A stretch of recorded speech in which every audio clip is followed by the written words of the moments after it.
또 다른 사람에게 나를 따르라. 나로 먼저 가서 내 아버지를 장사하게 허락하옵소서. 죽은 자들로 자기의 죽은 자들을 장사하게 하고 너는 가서 하나님의 나라를 전파하라. 주여, 내가 주를 따르겠나이다마는 나로 먼저 내 가족을 작별하게 허락하소서. 손에 쟁기를 잡고 뒤를 돌아보는 자는 하나님의 나라에 합당하지 아니하니라.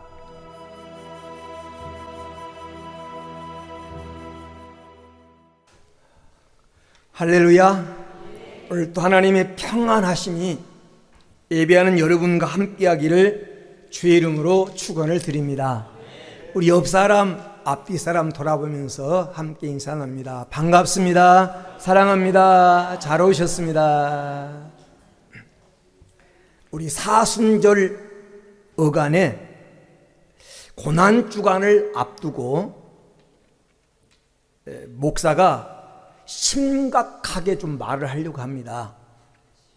여러분도 심각한 마음으로 들어주시기 바랍니다.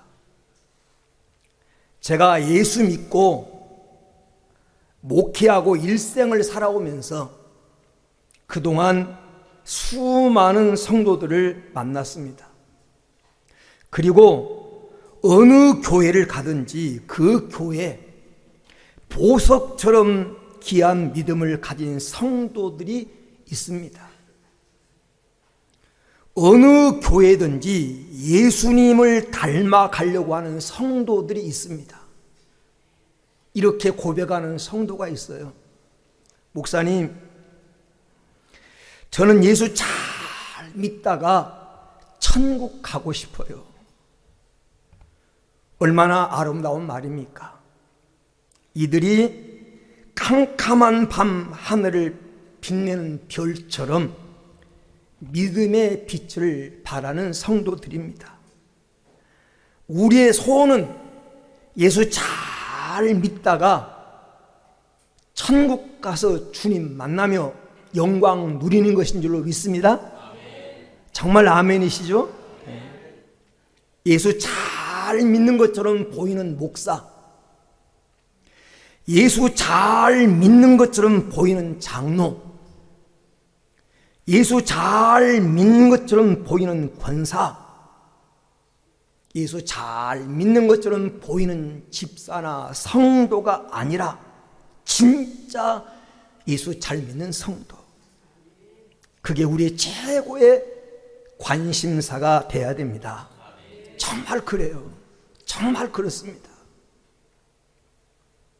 우리가 주님 앞에 갔을 때 다른 것 아무것도 보지 않아요. 인물도 보지 않습니다. 어느 대학 나왔는가 학벌도 보지 않아요. 돈이 많은가 적은가 재산 유무도 보지 않습니다. 행함에 있는 믿음을 보셔요. 행함에 있는 믿음. 하나님 나라는 믿는 맘 가지고 가는 겁니다. 우리가 장례식에 가서 부르는 찬송 606장에 보면 믿는 맘 가지고 가겠네, 믿는 자 이하여 있을 곳 우리 주 예배에 두셨네, 이런 가사가 있습니다. 하나님 나라는 믿는 맘 가지고 가는 나라고, 하나님 나라는 믿는 자를 위해서 주님이 예비해 놓으신 나라입니다. 그러므로 정말 믿음 생활 잘해야 됩니다. 그러면 어떻게 하면 예수를 잘 믿을 수 있을까? 어떻게 해야 신앙생활을 잘할 수 있을까? 정말 예수 잘 믿으려면, 예수님 잘 믿으려면 어떻게 해야 될까? 오늘 본문이 우리에게 그 해답을 가르쳐주고 있습니다. 어떻게 믿는 것이 예수님을 잘 믿는 것이고 신앙생활을 잘하는 것일까? 오늘 우리가 사순절에 이 문제의 답을 얻어야 됩니다. 오늘 본문 말씀 이전에 이 9장 51절에 보면 9장 51절에 때가 되어 예수님께서 예루살렘을 향해 가시기로 결심하셨습니다. 굳게 결심을 하셨어요. 이제 예수님은 예루살렘으로 십자가를 지기 위해서 그 길을 한 걸음 한 걸음 예루살렘을 향해서 나아갑니다.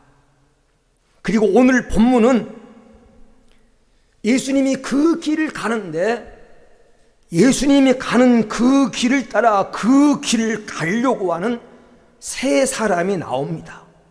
이 세 사람과 관련해서 특별히 따르다라는 말이 3번 나옵니다. 57절에 한 사람이 예수님께 나와서 자신이 예수님을 따르겠다라고 말합니다. 59절에는 예수님께서 한 사람에게 나를 따르라 이렇게 말씀하십니다. 그리고 61절에서는 또 다른 사람이 예수님을 따르겠다라고 이렇게 말씀하십니다. 이 세 사람은 예수님을 따르겠다고 고백을 하고 예수님이 따르라고 말씀하신 이 세 사람에게 주님이 하신 이 말씀을 통해서 예수님을 따르는 데 있어서 미리 생각해야 될 것이 무엇인가를 분명히 말씀해 주고 있습니다. 그리고 이 세 사람뿐 아니라 당시에 예수님을 따르는 많은 사람들, 그리고 오늘 지금 우리에게 예수님을 따르는 우리에게 예수님을 따르는 길이 어떤 길인지 무엇이 요구되는지를 오늘 본문이 말씀해 주고 있습니다. 우리는 인생이라고 하는 길을 가고 있습니다. 그 길을 가는 중에 정말 감사하게도 우리는 주님을 만났습니다. 그래서 우리 인생을 똑바로 보게 되었고 제대로 알게 되었습니다. 우리의 인생의 의미와 목표를 바로 알게 된 것입니다. 그 결과 우리 인생의 길이 바뀌었습니다. 목표와 방향이 완전히 바뀐 것입니다. 여러분, 예수 믿는다고 하는 것은 크게 2가지가 바뀐 겁니다. 신분이 바뀌었어요. 마귀의 자녀에서 하나님의 자녀로, 지옥 백성에서 천국 백성으로 신분이 바뀐 것이고, 2번째는 목적지가 바뀐 겁니다. 목적지. 우리의 목적지는 영원한 하나님 나라, 영생, 그리스도의 품인 줄로 믿습니다. 이게 예수 믿는 거예요. 그러면 우리가 이 길을 좀 더 잘 걸어가기 위해서 이 길이 어떤 길인지, 또 어떻게 가는 것이 좋은지, 우리에게 무엇이 요구되는지를 잘 아는 게 중요합니다. 그냥 목적지만 알고서 그냥 어떻게 되겠지 그러면서 걸어갈 수는 없습니다. 그래서 오늘 말씀을 통해서 우리가 예수님을 따르는 길, 신앙생활을 잘 하는 길, 예수님을 잘 믿는 길이 무엇인가를 분명히 알고 따르는 은혜가 있게 되기를 주의 이름으로 축원합니다. 첫째는 예수님을 잘 믿으려면 고난과 희생을 각오해야 합니다. 예수님은 지금 십자가를 지기 위해서 예루살렘으로 마지막 길을 가시고 있습니다. 이때 한 사람이 와서 예수님께 말합니다. 57절에 주님이 어디로 가시든지 나는 따르리이다. 참 기특합니다. 그러잖아요. 지금까지 수많은 사람들이 예수님의 말씀을 듣고 그분을 따라다녔지만 지금 이 사람처럼 놀라운 고백을 하는 사람은 없었습니다. 그냥 따르겠다는 것이 아닙니다. 어디로 가든지 그 길이 어떤 길이든지 따르겠다라고 하는 그런 고백이에요. 이때 예수님은 이 고백을 들으시고 참 참 잘 생각했다고 칭찬하지 아니하시고 이렇게 말씀하셨습니다. 여우도 굴이 있고 공중에 새도 집이 있으되 인자는 머리 둘 곳이 없도다. 이렇게 말씀하셨어요. 무슨 말입니까? 왜 주님은 이 말씀을 하셨을까요? 그것은 주님은 이 사람이 주님을 따르려는 의도를 아셨습니다. 이 사람이 왜 주님을 따르겠다고 했을까요? 주님의 대답 속에서 그 사람의 의도를 우리는 엿볼 수가 있습니다. 이 사람이 주님을 따르겠다고 하는 고백 속에는 주님을 따라가면 좋은 일만 있을 것 같다고 하는 그런 생각이 있었던 것 같아요. 주님이 인기가 있고 주님이 기적을 행하고 주님께서 말씀 한마디로 물이 변하여 포도주가 되게 하시고 죽은 자도 살리는 능력이 있었기 때문에 예수님을 따라가면 좋은 일만 있을 것이다. 이런 생각을 가지고 주님이 어디로 가시는지 따르겠습니다 라고 이렇게 고백한 그 의도를 주님이 아시고 예수님께서 나를 따르는 길이 어떤 길인지를 깊이 생각하게끔 하는 그런 말씀이 오늘 본문의 말씀입니다. 예수님을 따를 때 치러야 할 대가가 무엇인지 그것을 계산하게 하는 그런 말씀이에요. 지금 이 사람은 예수님을 따르는 데 있어서 깊이 생각하지 않는 것 같아요. 그래서 예수님께서 네가 나를 따르는 길이 어떤 길인지를 주님이 알려주고 있는 것입니다. 어디로 가시는지 따르겠나이다. 이 말은 사실 그냥 함부로 해서는 안 되는 말입니다. 예수님이 어떤 길을 가고 있는지, 예수님 지금 어디를 향해 가고 있는지를 알 때 할 수 있는 그런 말이거든요. 그런데 이 사람은 그냥 예수님을 향해서 그걸 깊이 생각하지 않고 어디를 가든지 따르겠다 이렇게 말씀하신 것입니다.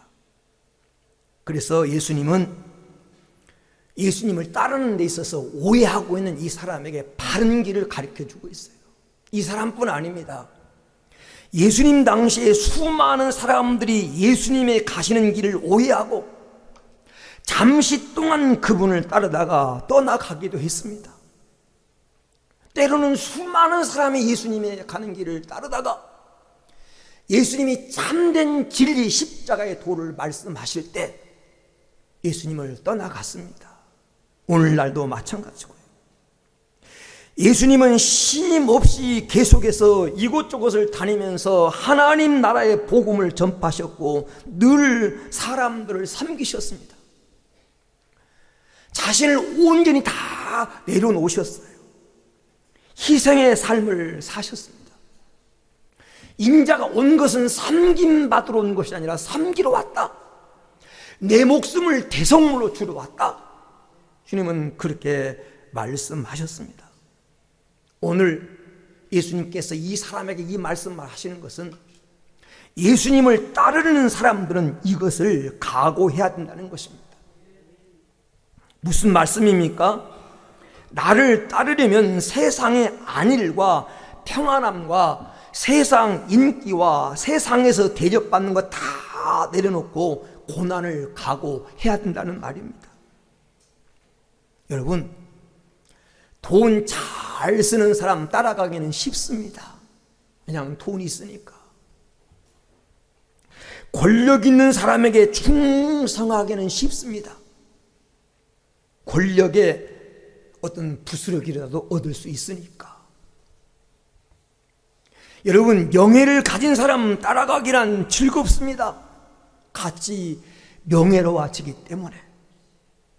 그런데 세상에 권력도 없고 머리들 것도 없고 돈도 없고 명예도 없는 예수님을 따라간다고 하는 것은 쉬운 길이 아니라는 것입니다. 예수님을 믿는다고 고백하는 것은 예수님처럼 자신도 자기의 십자가를 지고 예수님을 따르겠다고 말하는 것입니다. 예수님처럼 열시와 조롱과 시련과 고난을 참고 견디고 그분이 가신 길을 따르겠다고 하는 고백인 것입니다. 여러분, 우리가 진심으로 예수님을 믿고 그분을 따라간다면 우리에게도 마땅히 싸워야 될 우리의 내적 싸움이 있습니다. 여러분, 우리가 마땅히 달려가야 될 우리에게 주어진 경주가 있습니다. 내가 예수님 믿기로 결심하는 순간 우리가 마땅히 해야 될 일이 있고 인내하며 견뎌내야 될 삶의 무게가 있습니다. 그분을 따라감으로 따라오는 희생이 있다는 것입니다. 희생이. 그것을 각오하라고 하는 말이에요. 여러분은 그러한 희생이 있습니까? 여러분에게는 그것이 무엇입니까? 희생 그러니까 무슨 대단한 것을 생각하지 마십시오. 주님을 위해 목숨을 바쳐야 된다고 생각하지 마십시오. 목숨을 버리기 전에 자존심부터 버리십시오. 그것이 희생입니다. 나의 모든 것을 주님 앞에 내려놓겠다고 말하지 말고 내 안에 있는 이기심부터 내려놓으십시오. 이게 희생입니다. 뭔가 대단한 것을 생각하지 말고 다른 사람을 위해 작은 섬김부터 실천하십시오. 희생은 다른 사람을 배려함으로 내가 좀 더 수고하는 것입니다. 희생은 누군가가 내게 상처되는 말을 하더라도 마음에 담아두지 않는 겁니다. 상처된 말 한마디 들으면 벌벌하면서 그냥 바로 성질을 내고 권사고 장로고 계급장 다 내려놓고 온갖 성질 다 뿌리고 믿지 않는 사람보다 더 악독하게 잔인하게 보복하려고 하는 생각을 갖고, 이건 희생이 아닙니다. 희생은 내 마음에 들지 않더라도 다른 사람을 이해해 주는 거예요. 희생은 내게 맡겨진 일을 열심히 해서 다른 사람에게 유익을 주는 겁니다. 이걸 각오하라는 거예요. 희생과 고난을 각오하라고 하니까 무슨 대단한 것을 말하는 것이 아니라 내게는 작은 것도 내려놓고 이걸 희생할 줄 알아야 주님을 따르는 길입니다.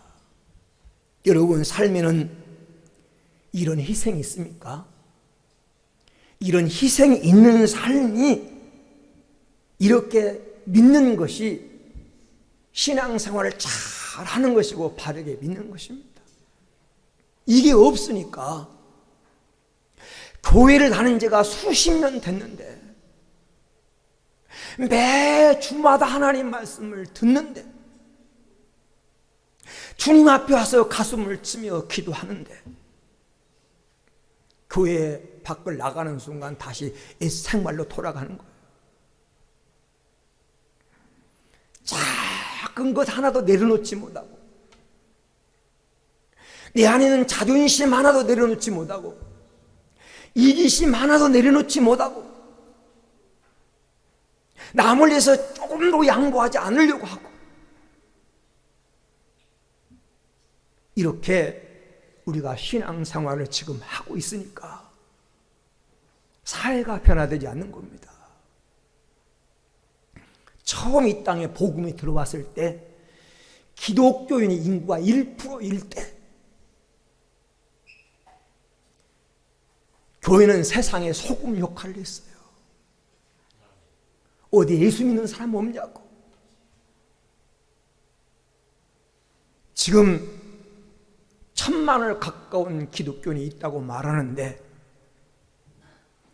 사회는 지금 무법천지가 되고 지금 수술해야 될 중병에 걸려 있는데 목사들은 설교하면서 진통제나 주고 있는,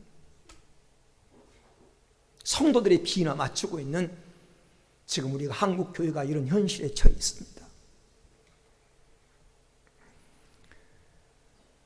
설교는 유명한 신학자의 말을 빌리면 죄를 떨어뜨리는 화살과 같다. 그 설교를 듣고 가서 삶이 변화되고, 그래, 나도 그렇게 살아야지, 삶이 바뀌어야 되는데 마음에 아무런 감동이 없고 변화가 없어요. 우리가 사순절을 살아가면서 정말 이렇게 신앙생활해도 되겠습니까? 오늘 이 자리에 주님이 와도 괜찮겠습니까? 여러분 새해가 여기서 끝나도 주님 앞에 자신 있게 설 수 있으며 주님 앞에 할 말이 있겠습니까? 주님 앞에 섰을 때 부끄러움 당하지 않고 자랑감이 될 수 있겠습니까? 주님 오늘 말씀에 우리에게 그 삶을 말씀하고 있어요. 나 따라오려고 하느냐? 영광만 생각하지 말아라. 꽃길이라고 생각하지 말아라. 고난 있고 희생을 각오해야 된다. 많은 것을 내려놓아야 된다. 신앙생활은 액세서리가 아니에요. 여유 있을 때 잠깐 믿는 아르바이트가 아닙니다. 우리의 삶이에요. 우리 삶의 전부 고백입니다. 올바른 고백대에서 우리 신앙생활 잘하는 인자가 올 때 세상에서 믿는 자를 보겠느냐. 주님이 그렇게 말씀하셨는데 믿음을 보여드리는 믿음의 백만장자, 믿음의 거부, 믿음의 재벌들이 되기를 주의 이름으로 축원합니다. 두 번째, 예수님을 잘 믿으려면 우선순위를 잘 정해야 됩니다. 우선순위. 오늘 본문의 두 번째 사람은 첫 번째 사람과 달리 예수님께서 먼저 그 사람에게 나를 따르라 이렇게 말씀하셨어요. 그런데 이 사람은, 예수님의 부름을 받은 이 사람은 어떻게 반응합니까? 59절 말씀에 나로 먼저 가서 내 아버지를 장사하게 허락하소서 이렇게 말합니다. 이 사람은 자신이 먼저 해야 할 일이 있다고 말합니다. 자신에게는 아버지에 대한 책임이 있으니 그 일을 먼저 한 후에 예수님을 따르겠다고 합니다. 이 요청에 대해서 예수님이 어떻게 하십니까? 예수님은 그의 요청을 들어주지 않으십니다. 평생 단 한 번 있는 중요한 일인데 허락하지 않으십니다. 너무 냉정한 거 아닙니까? 그러면 예수님을 따르는 사람은 아버지의 장례도 치를 수 없는 것일까요? 여러분, 아버지가 돌아가셨는데 자식이 장례를 치르는 것은 세상 어떤 일보다 우선입니다. 그래서 만사를 제쳐두고 회사도 휴가를 주고 군율이 엄한 군대에서도 무조건 휴가를 주지 않습니까? 예수님이 하신 말씀을 이해하기 위해서 지금 이 사람이 요청하는 것이 어떤 의미인지를 분명히 알 필요가 있습니다. 이 사람이 예수님께 허락을 구한 것은 지금 장례식에 가봐야 되겠다는 말이 아닙니다. 그가 예수님께 요청한 것은 아버지가 돌아가실 때까지 기다렸다가 돌아가시면 장례를 치르고 유산을 정리하고 그 후에 예수님을 따르겠다고 하는 말이에요. 지금 아버지가 돌아가셨는데 그 아버지를 장례 치르겠다고 하는 말이 아니에요. 아버지가 나이가 많거나 혹은 경약한지 모르는데 내가 아버지를 모시고 있습니다. 그리고 아버지 모시는 일이 우선입니다. 내가 아버지를 잘 모시다가 그분 돌아가시면 장례 치르고 내가 자유로워지면 주님을 따르겠습니다 라는 그 고백입니다. 이 말을 다르게 말하면 그 일이 언제일지 모릅니다. 다시 말하면 주님을 따르는 일을 기약 없이 연기하는 것과 같습니다. 연기. 다 그 해결하고 그 일을 치르고 그 문제가 해결되면 주님을 따르겠습니다. 이 사람 이 말에 예수님 아니라는 겁니다. 주님을 따르는 것은 즉시라는 즉시. 그리고 그 어떤 일보다 우선시해야 된다는 것입니다. 우선 순위에 있어서 먼저라는 것입니다. 먼저. 우리는 수시로 점검을 해야 됩니다. 나의 가장 우선적인 헌신의 대상이 예수님인지, 그분에 대한 헌신이 나의 가장 우선적인 목표인지를 살펴야 됩니다. 우리는 헌신할 수 있는 기회가 오더라도 내가 원하는 것을 먼저 하느라고 그 헌신을 뒤로 미루는 경우가 많습니다. 차차 하지 뭐, 나중에 하지 뭐, 또다시 기회가 오겠지. 그러면서 결단과 헌신을 미룹니다. 지금 여러분이 그렇지 않습니까? 열심히 믿고 싶습니다. 주님 잘 믿고 싶습니다. 나도 저 권사님처럼 저 장모님처럼 헌신하면서 살고 싶습니다. 삶의 문제가 있어요. 이거 좀 해결한 다음에 자녀 결혼시켜놓고 자녀 분가시켜놓고 내 삶의 문제를 우선 해결한 다음에 내가 주님 바르게 따르겠습니다. 이렇게 헌신을 뒤로 미루고 있지 않습니까? 내 삶의 우선순위를 어디다 둘 것인가 오늘 주님은 잘 결정해야 한다고 말씀합니다. 오늘 말씀의 의미는 육적으로 반드시 해야 될 중요한 일들이 많지만, 그러나 항상 그 모든 것보다 우선해야 될 게 예수님이고 영적인 것에 우선해야 된다는 겁니다. 이게 예수 잘 믿는 것이고 신앙생활을 잘하는 것입니다. 하루하루 우리가 처리해야 될 일이 많지만 얼마나 많습니까? 하루 24시간 모자랍니다. 그러나 시간이 모자람에도 불구하고 항상 우선순위에 둬야 될 게 뭐냐? 새벽기도 드리고 말씀 읽고 말씀 묵상하고 예배 드리는 거, 이것은 그 어떤 것과도 바꿀 수 없는 우리 삶의 우선순위에서 밀려서는 안 된다는 거예요. 돈을 못 벌어도, 장사보다 여러분 예배가 뒤로 밀리면 안 됩니다. 일을 못하는 한이 있어도 일보다 하나님과 교제하는 시간이 밀리면 안 된다는 거예요. 친구와 약속 중요합니다. 그러나 그 약속보다도 하나님과 만나기로 한 약속, 이게 훨씬 더 중요합니다. 그런데 우리는 하나님과 약속도 중요하지만 주의 일도 중요하지만 사랑과 약속을 더 먼저 중요시하고 육적인 일을 우선시할 때가 많다는 거예요. 우선순위가 잘못된 거예요. 여러분, 우선순위를 바로 한 것, 예수 잘 믿는 겁니다. 어떤 목사님이 그래요. 자기가 전도사 때 교사 부부가 있었는데 이 교사 부부가 얼마나 충성스럽든지 극장에서 영화 보다가도 토요일 날 전사님 부르면 달려온다는 거예요.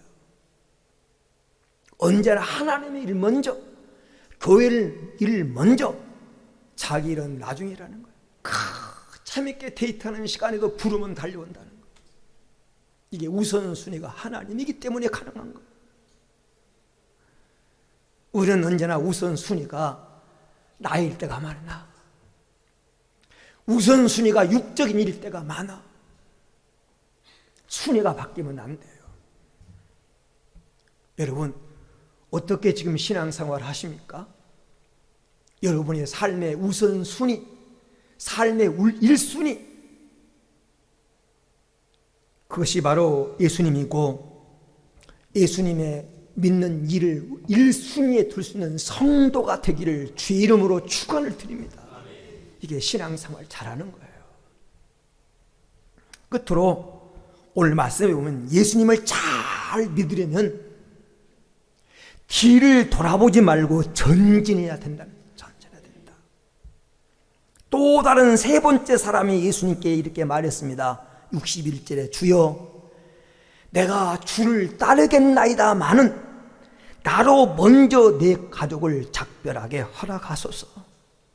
그랬더니 예수님이 하신 말씀이 뭐라고 말씀하시는가? 62절에 예수께서 이르시되 손에 쟁기를 잡고 뒤를 돌아보는 자는 하나님 나라에 합당하지 아니하니라. 손에 쟁기를 잡고 자꾸 뒤돌아본다는 게 무슨 말입니까? 손에 쟁기를 잡았다고 하는 말은 하나님의 일을 맡은 것입니다. 뭔가 지금 목표가 생긴 것입니다. 그런데 자꾸 뒤를 돌아온다고 하는 것은 세상 일로, 믿음의 길을 가다가 주님의 일에 헌신하다가 자꾸 세상 일로 말미암아 뒤돌아보고 세상 생각하고 과거 생각하며 조금만 힘들면 포기하려고 하는 그런 삶을 지금 가리키는 말씀입니다.